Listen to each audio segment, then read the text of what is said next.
Arestado sa mga otoridad ang usa ka Indonesian national nga buot magpalusot og mga high-powered firearms. Gipang sulod sa maleta ang mga armas dihang naharang atol sa gihimong synchronized checkpoint operation sa barangay Nalos, Kiamba, Sarangani Province nitong Sabado, Enero 7. Apil sa nadakan ang kauban niini nga duha ka mga Pinoy. Gila ang mga dinakpan nga sila Anton Gubay, 29 anyos, Indonesian national; Michael Tino, 25 anyos, residente sa barangay Malalag, Maitum, Sarangani Province; ug Jimmy Disales Abulde, 53 anyos, nga residente sa Purok Zoneza, Saway, Barangay Labangal, General Santos City. Subay sa report na harang sa kapulisan ang tricycle nga gisakyan sa mga suspitsado ug nasiplatan ang napulo ka mga unit sa Colt Automatic Rifle 15, 9mm para rifle, 20 ka mga steel magazine ug napulo ka mga detachable rifle butt. Gikan sa Cebu ang mga nakumpiskang armas ug matud pa dalhon sa Papua New Guinea ang mga armas. Na-procure niya sa Cebu, dinala niya dito sa Mindanao,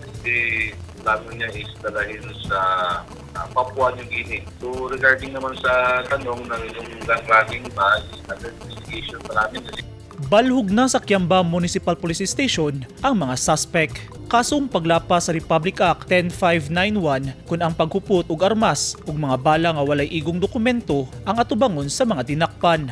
Pagkaintindi ko sa explanation niya, magpalipat-lipat siya ng sasakyan. So mag-clever itong Indonesian ito. Clever siya. Marunong siya mag-size up paano niya mapalusot ng baril.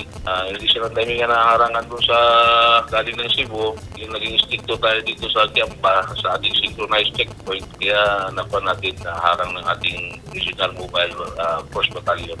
Gipalawman pasab sa kapulisan ang investigasyon kay posibleng dunay grupo ang mga suspect. Eugene Hinutan, Newsline Philippines. Stay safe.